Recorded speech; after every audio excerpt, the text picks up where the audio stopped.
औज़ुबिल्लाहि मिनश्शैतानिर्रजीम बिस्मिल्लाहिर्रहमानिर्रहीम अल्लाहुम्मा सल्लि व सल्लिम अला सय्यिदिना मुहम्मदिन व आलिहि बिक़द्रि हुस्निही व जमालिही व नूरिही व कमालिही। अस्सलाम वालेकुम दोस्तों, हसन रज़ा आज एक दफ़ा फिर यू लर्न के प्लेटफ़ॉर्म से आपकी खिदमत में हाज़िर है। दोस्तों, जिस तरह यू लर्न का हमेशा आपसे वादा है कि पाकिस्तान के बेहतरीन कॉर्पोरेट प्रोफ़ेशनल से आपकी मुलाकात कराएँ और ऐसे टॉपिक्स पे बात करें जिससे कि आपकी ज़िंदगी में वैल्यू ऐड हो सके। दोस्तों, आज हम आपकी मुलाकात करवाने जा रहे हैं one of the charismatic personality.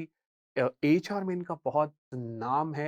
वैसे ये कम-कम नज़र आते हैं कैमरे के सामने, लेकिन इनकी जो कंट्रीब्यूशन है वो एचआर की बहुत ज़्यादा है। लेडीज़ एंड जेंटलमैन, इनका नाम है Afan Ejaz. Afan is working as a HR head at कॉन्फेस। अफ़ान से आज हम बात करेंगे कि आर्टिफ़िशियल इंटेलिजेंस जो है, वो किस तरह का रोल प्ले करी है एचआर के प्रोफ़ेशन में। और आज हम ये भी बात करेंगे जो आईटी में पर्टिकुलरली जो एचआर को जो चैलेंजेस होते हैं, वो किस तरह के होते हैं। आइए मिलते हैं अफ़ान से और जानते हैं उनका expert opinion. Affan, thank you very much for joining us today. I am super excited कि आज आप हमारे साथ हैं। Welcome on board. Thank you so much, Hassan, for having me. Great. And I am excited as well क्योंकि आज का topic बहुत ही ज़बरदस्त है और एआई की हम बात करेंगे, फिर हम बात करेंगे चैलेंजेस की। अच्छा फ़ान, सबसे पहले would like to know about your journey. अक्सर मैं सबसे ही ये सवाल पूछता हूँ, आज आपसे ये पूछूँगा कि एचआर में आना बाय चांस था या बाय चॉइस था? अच्छा हसन, आई थिंक ये क्वेश्चन आपका भी है और बहुत सारे लोगों का भी होता है और normally this is a question we normally ask to most of the HR professionals. तो मेरा एचआर में आना बाय चॉइस था।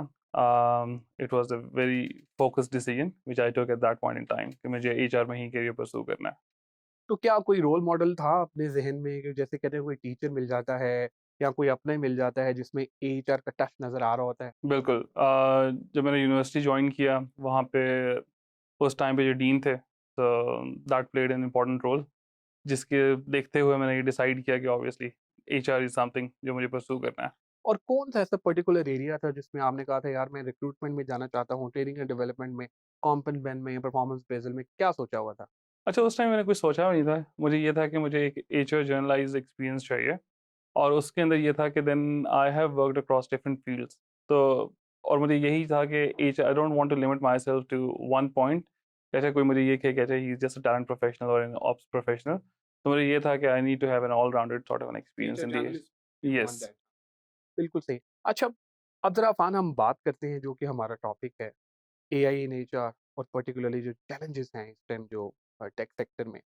सबसे पहले I I want to know that माशाल्लाह आप रिक्रूटमेंट करते हैं और बंदे भी रखते हैं, आपने एचआर ऑपरेशंस में भी काम किया। आप क्या देखते हैं जो इस टाइम एकेडेमिया है, एकेडेमिया जो इस टाइम स्टूडेंट्स प्रिपेयर कर रहा है, आप क्या समझते हैं कि जब वो कॉर्पोरेट में आते हैं, क्या वो रेडी हैं इस टाइम कॉर्पोरेट के लिए?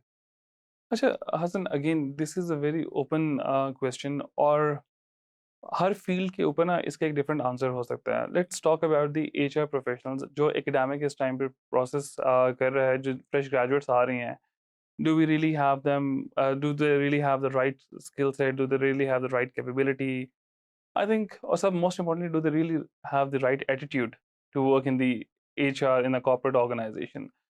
So again, various universities, multiple questions, and I think there is still room for improvement और वहाँ पे बहुत काम करने की ज़रूरत है। एक चीज़ जो मुझे सबसे इम्पोर्टेंट नज़र आती है कि HR is continuously evolving. HR personal management नहीं रहा, जो एक बुकिश नॉलेज के अंदर अभी भी बात की जाती है। एंड आई थिंक जो न्यू एडवांसमेंट्स हैं, वो नहीं अभी तक यूनिवर्सिटीज़ में इनकॉर्पोरेट की जा रही। एचआर को मोर केस स्टडी बेस्ड होना चाहिए जितना भी हम पढ़ा रहे हैं यूनिवर्सिटीज़ के अंदर। दे नीड टू लर्न कि एक प्रैक्टिकल प्रॉब्लम को कैसे सॉल्व किया जाता है। अगर उनके पास वो problem solving skills, analytical skills exist नहीं करते, तो then I think they are not ready to excel in the corporate world. अभी जो चैलेंजेस आप देख रहे हैं, पर्टिकुलरली अगर हम आईटी सेक्टर की बात करें, तो किस किस्म के चैलेंजेस का आप समझते हैं कि अभी सामना करना पड़ा है हमें? अच्छा, आईटी सेक्टर के अंदर एचआर को ना मल्टी प्रोंग चैलेंजेस हैं। फॉर एग्जांपल स्टार्टिंग फ्रॉम कि जी कि एचआर की से एक्सपेक्टेशन क्या है। I have seen many organizations जहाँ पे you hire a person with 2 years of experience and you say कि he or she is the head of HR of the organization. अच्छा, आपने उसको टाइटल तो हेड ऑफ एचआर का दे दिया है, but that resource doesn't have the right skill set. तो वो आपके ऊपर एक्सपेक्टेशंस पे कभी पूरा नहीं करेगा और उसका इम्पैक्ट क्या आएगा? you are setting up a weak foundation of the HR function in the organization.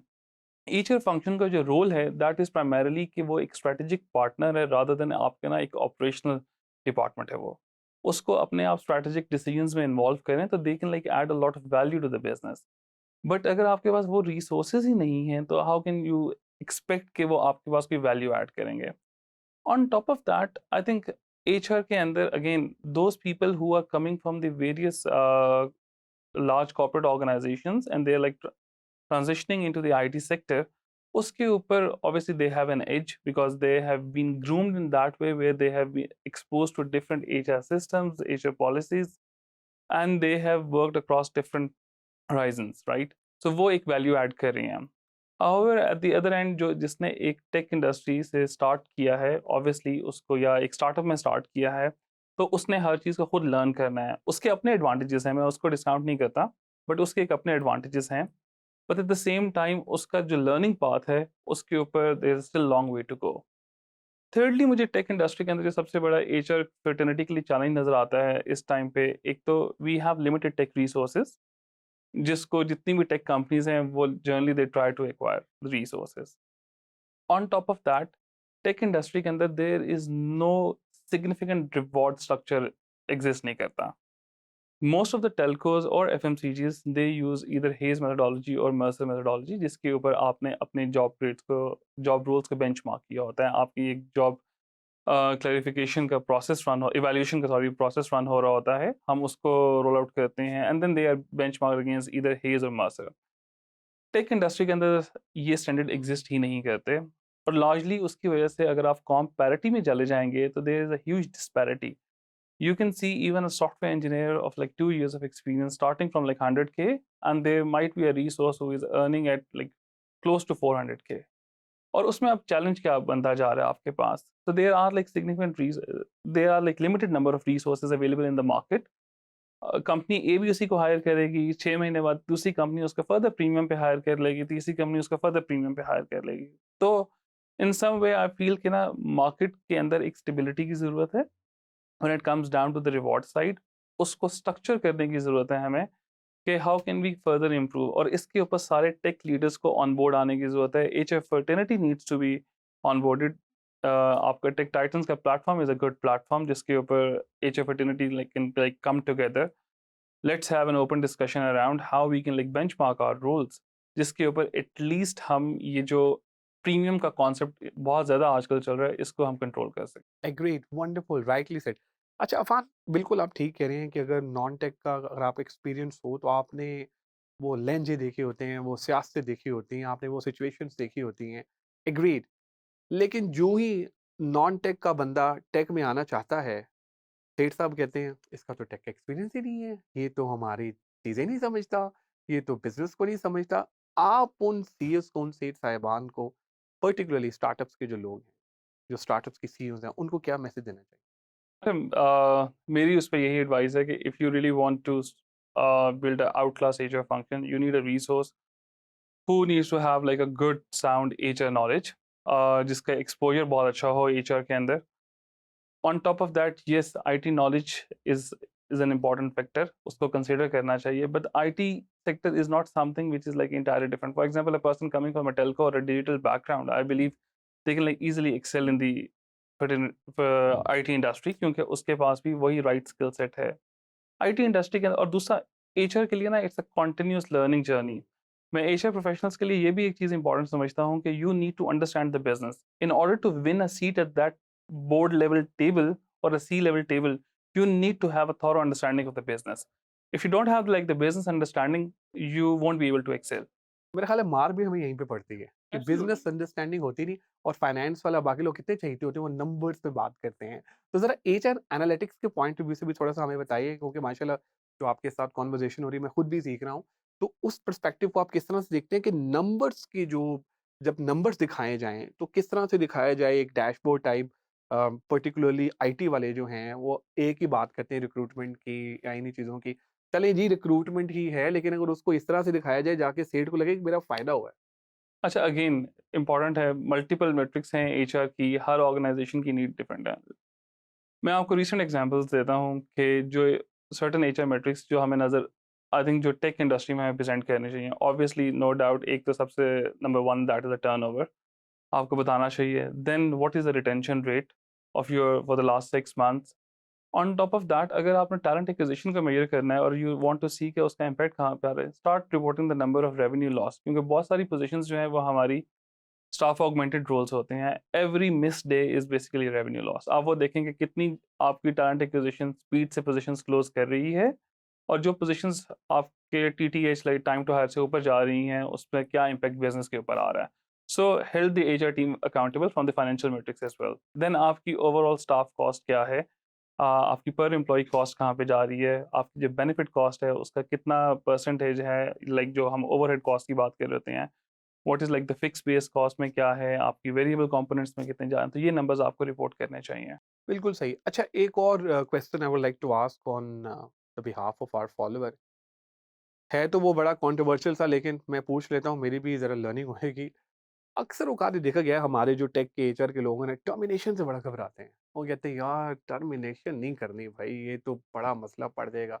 Termination से मुराद ये है कि वो थोड़ा डरते हैं। और ख़ैर कॉर्पोरेट में तो हम रहे हैं, तो हमने देखा है कि एज़ पर एसओपीज़ प्रोसीजर बने होते हैं। टेक में ऐसा कोई प्रोसीजर नहीं बना होता ऑफ बोर्डिंग का। ऑन बोर्डिंग तो हम बहुत अच्छी कराते हैं। हमने एक डब्बा दे दिया, गिफ्ट दे दिया, कपड़े पहना दिए, टी-शर्ट दे दी, सारी चीज़ें मतलब ये। तो ऑफ बोर्डिंग का कॉन्सेप्ट उस तरह से टेक में नहीं है। इसके ऊपर आप क्या कहेंगे? अच्छा, again this comes into the employee life cycle. अगर आपके पास offboarding is an important component. Offboarding की मल्टीपल शेप एंड फॉर्म हो सकती हैं, वॉलंटरी है, इनवॉलंटरी है, आप कैसे उसको मैनेज कर रही हैं। सो उन दोनों केसेस के अंदर you need to have like a very formal process. जहाँ पे मैं अभी काम कर रहा हूँ, हमारे पास like we have a very formal documented process. और दूसरा, it's part of the experience. It's a very small industry, limited number of resources.